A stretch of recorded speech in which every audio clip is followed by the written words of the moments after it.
Kasakusuk soal berapa besarnya biaya vaksin COVID-19 dan munculnya kekhawatiran hanya sekelompok orang berduit yang mampu melakukan vaksinasi mandiri akhirnya terjawab sudah.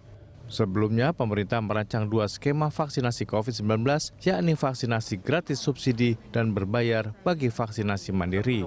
Presiden Joko Widodo setelah mendengar banyak masukan dari masyarakat dan melakukan kalkulasi ulang keuangan negara, memutuskan pemerintah akan menggratiskan semua vaksin COVID-19 untuk seluruh rakyat. Setelah menerima banyak masukan dari masyarakat dan setelah melakukan kalkulasi ulang, melakukan perhitungan ulang mengenai keuangan negara, dapat saya sampaikan bahwa vaksin COVID-19 untuk masyarakat adalah gratis. Sekali lagi, gratis, tidak dikenakan biaya sama sekali.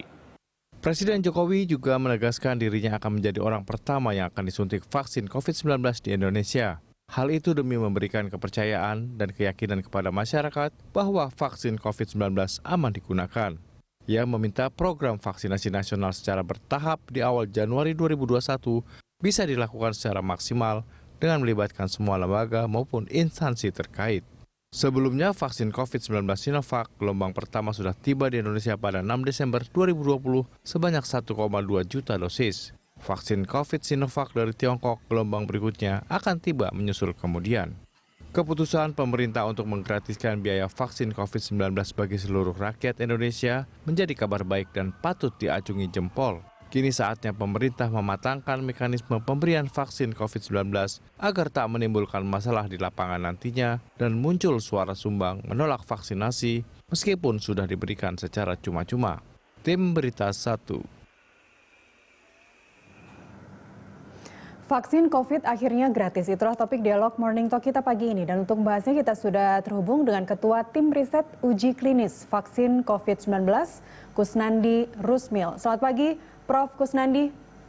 Selamat pagi, Assalamualaikum warahmatullahi wabarakatuh. Waalaikumsalam warahmatullahi wabarakatuh. Prof, ini tentu saja kabar yang sangat menggembirakan. Tapi di atas semua itu ada faktor yang paling penting, yaitu safety, efficacy, dan juga quality. Bagaimana Anda menjawab pertanyaan ini? Sekarang ini kan penelitian sedang berlangsung ya. Jadi kami telah menilai selama ini penelitian berlangsung oke-oke aja, baik-baik, tidak ada hambatan. Ya.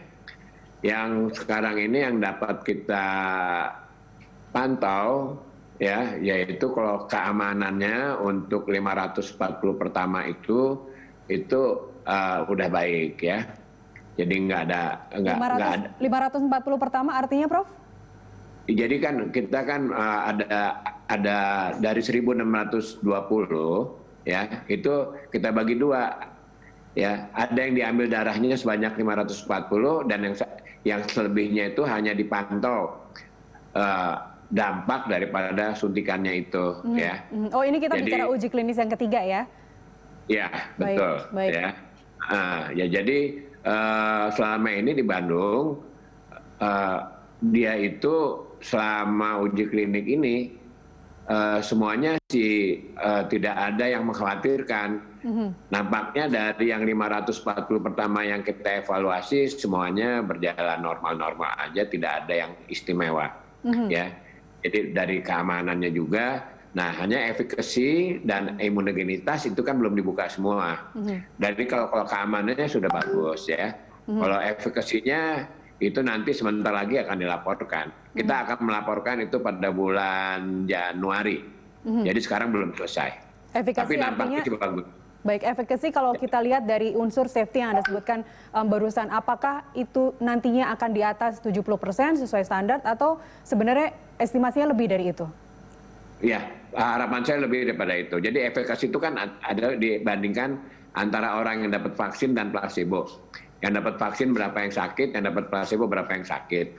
Nah, harapan saya itu di atas 70% lah mungkin. Ya. Bordernya berapa sih, Prof? Kalau vaksin itu dianggap efikasinya sudah mumpuni begitu. Kalau Pfizer kan mereka mengklaim bisa 90% dengan 2 dosis. Kemudian kita juga mengenal ada vaksin untuk cacar air itu juga 97%, bahkan vaksin influenza 46%. Untuk vaksin COVID-19 dari Sinovac ini sebenarnya kalau kita bicara efikasi itu harusnya berapa persen bordernya? Di atas 90%. Harusnya di atas Kita harapkan 90%. Dan Ya. harus diberikan 2 kali. Ya, diberikan 2 kali. Ya, yang sekarang ini kita berikan 2 kali. Sebagian udah ada, tapi itu saya nggak berani bilang karena belum selesai sih penelitian. Tapi yang udah ada di atas 90%. Tapi meski demikian uji klinis ini harus berlangsung 6 bulan bukan Prof? Selesai setidaknya Iya, berarti betul. April. Jadi kan sebagian kan tadi kan sebagian. Makanya saya belum bilang bahwa itu akan definitif belum. Tapi yang sementara waktu itu aman gitu ya. Nah, nanti yang lain itu akan bulan Januari akan dilaporkan ya untuk yang 540 pertama yang diambil darahnya. Asumsi kalau nanti Januari yang 540 sampel ini aman, kemudian dilakukan yang gelombang yang berikutnya, apakah kemungkinan akan ada opsi percepatan uji klinisnya? Mengingat sekarang angka kasusnya juga masih terus melonjak. Kalau percepatan uji klinis sih nggak ada, cuman itu bisa dibikin emergency use authorization oleh Badan POM ya dari situ. Ya, dari situ bisa dibikin emergency use authorization dari Badan POM dan itu udah bisa digunakan walaupun penelitiannya belum selesai. Kalau Badan POM sudah memberikan emergency authorization, Januari paling tidak kita bisa melakukan vaksin? Iya, rencananya memang Januari kan itu kan rencananya. Baik. Dan akan ada berapa orang yang pertama untuk batch satunya, Prof? Kita kalau herd immunity itu kan menurut pakar 170 juta artinya ya. Maksud saya 70% dari total populasi Indonesia. Kalau katakanlah kita 270 juta, 70%-nya itu apakah bisa dilakukan semuanya bulan Januari? Ya enggak dong, kita bertahap ya, bertahap kan itu udah dibilangin bertahap ya. Jadi mula-mula siapa dulu tenaga kesehatan, itu yang melayani masyarakat, TNI Polri, ya terus kemudian guru-guru, ya kemudian mahasiswa, ya itu. Jadi orang-orang yang bekerja di pasar. Jadi itu bertahap ya, yang berumur antara 18 sampai 90 sampai 59. Untuk ya, jadi usianya bertahap. Jadi ya. Untuk jadi untuk mencapai herd immunity kan tadi udah dikatakan ya bahwa itu minimal itu mesti 70% gitu ya. Nah itu sampai 70% mungkin itu kita 1 tahun atau 1,5 tahun lah. Tapi kita start di bulan Januari 2021. Kalau asumsi penduduk 270 juta berarti 70% sekitar 182 juta setidaknya itu vaksin yang akan disiapkan. Tapi untuk pemberiannya sendiri apakah memang harus rentang waktu 6 bulan? Untuk pemberian vaksin yang kedua berikutnya? Itu sebetulnya pemerintah udah biasa ya, selama ini kan pemerintah udah melakukan imunisasi di puskesmas, di rumah sakit. Jadi saya pikir dalam pelaksanaan itu tinggal nanti pemerintah yang akan membuat rencana, akan menggunakan semua sumber-sumber yang ada ya, jadi umpamanya tenaga kesehatan dari TNI Polri, dari rumah sakit yang ada di kita gitu. Jadi saya pikir bisa kok ya, tapi tentu nggak dalam waktu sebentar. Jadi mungkin 1 tahun lah gitu, baru selesai semuanya 70%. Baik. Terkait kembali tadi safety, efficacy dan juga kualitinya. Kualitinya Anda belum menjawab di sini. Kenapa atau apa dasar kita memilih vaksin Sinovac dari Tiongkok ini? Kalau dibandingkan sekarang misalnya Pfizer, Moderna sudah dipakai di Eropa, di Inggris dan juga di Amerika sudah divaksinkan, disuntikan vaksin. Pertimbangannya apa, Prof? Misalnya juga dengan AstraZeneca misalnya. Kelebihannya apa sih vaksin Sinovac ini? Ya, kelebihannya vaksin Sinovac dia mulai meneliti di Wuhan. Pertama kali terjadinya wabah itu kan di Wuhan. Jadi orang-orang Cina udah melakukan penelitian di situ. Ya, dokter-dokter Cina udah melakukan penelitian. Ya, nah pabrik vaksin yang di Cina itu ada beberapa. Salah satunya adalah Sinovac. Sinovac itu bekerja sama dengan Bio Farma. Ya, karena Bio Farma pabrik vaksin yang ada di Indonesia satu-satunya sekarang saat ini. Ya, nah Bio Farma itu menggandeng Fakultas Kedokteran. Nah di situ ada saya di situ sama teman-teman. Nah sehingga kami melakukan penelitian yang Sinovac, oleh kerjasama antara Bio Farma dengan Sinovac. Dan Sinovac kita udah yakin saya mau karena mereka yang pertama kali melakukan penelitian di Wuhan. Ya, tapi bukankah virus itu sendiri sudah berubah, Prof, dari negara asalnya? Ya, kalau virus berubah paling kalau baru setahun 2 tahun itu belum, masih tetap akan tercover. Jadi bentuknya itu belum banyak berubah. Kecuali nanti kalau udah lebih dari 3 tahun, 4 tahun itu mungkin kita mesti ganti ya. Tapi kalau sekarang menurut saya itu masih belum, ya, masih belum, ya. Nanti kan kita akan mengembangkan vaksin merah putih itu diambil antigen yang berasal dari orang Indonesia yang pernah sakit.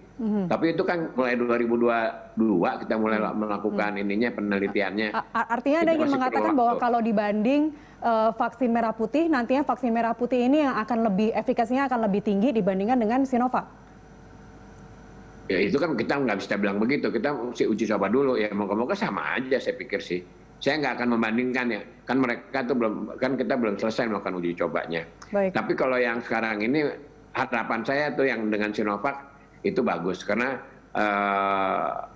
fase 1 udah dikerjakan, fase 2 sudah dikerjakan dan hasilnya di atas 90%, 97 sama 95% yang dilakukan di Wuhan oleh Sinovac ini.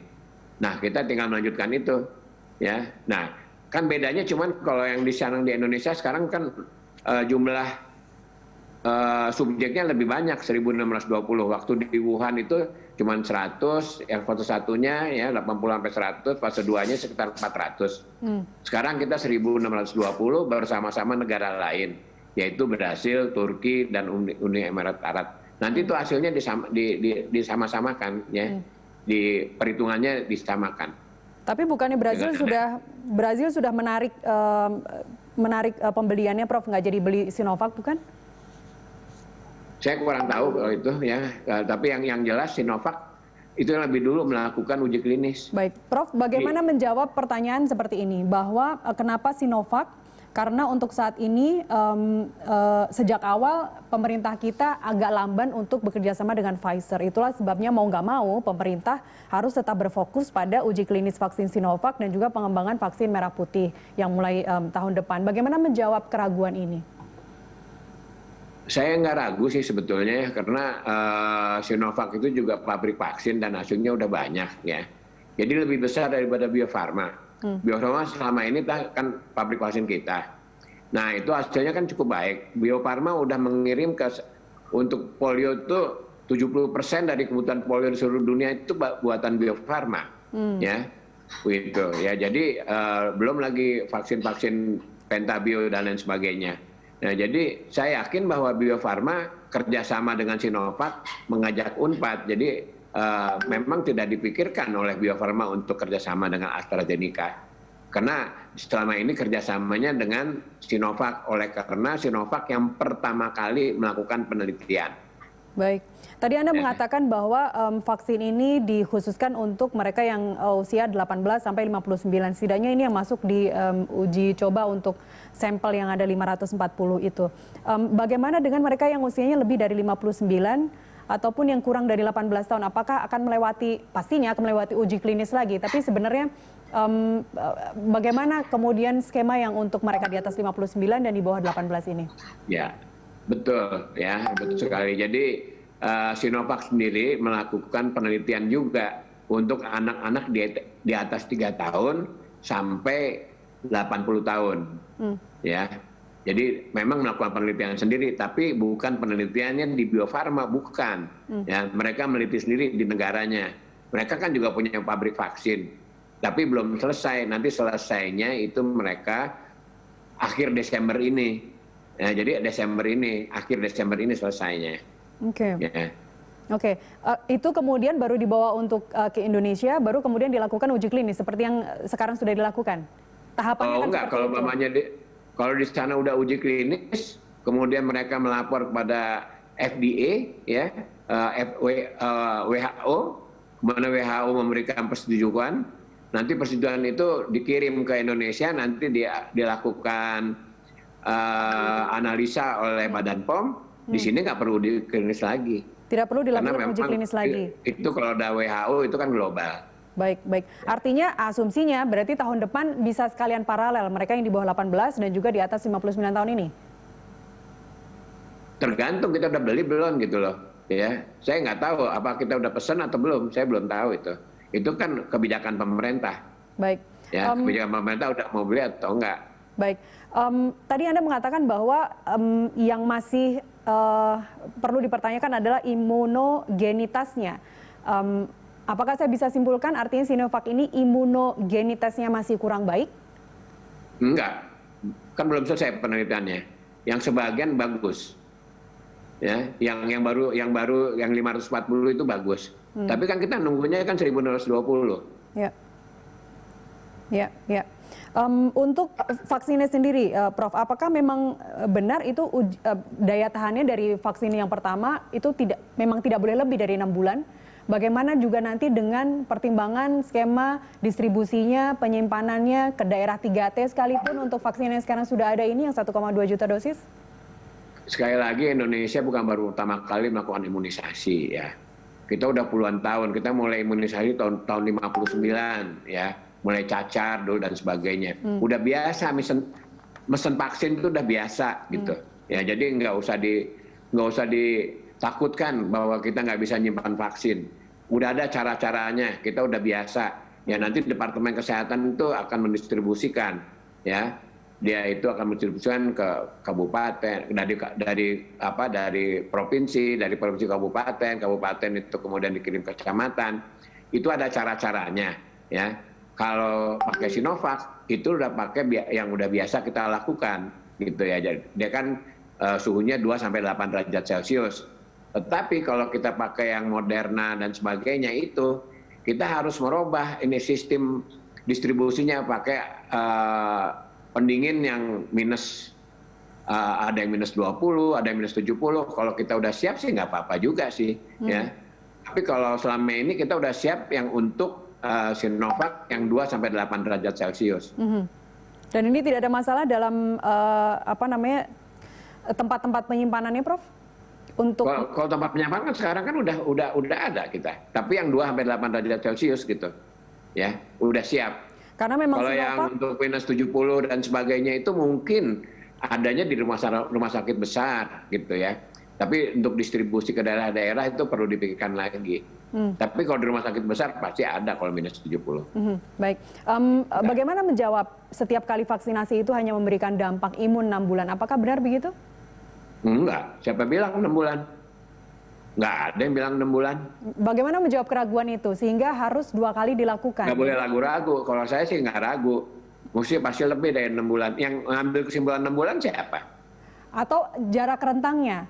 Dikhawatirkan dari satu pemberian vaksin harus kurang dari 6 bulan untuk mencapai kekebalan tertentu. Jadi harus diberikan dalam kurun waktu 6 bulan itu, Prof, untuk vaksin yang kedua. Enggak, saya itu udah 26 kali melakukan uji klinis. Hampir semua vaksin yang dilakukan uji klinis di Indonesia itu dilakukan di Unpad ya untuk program pemerintah.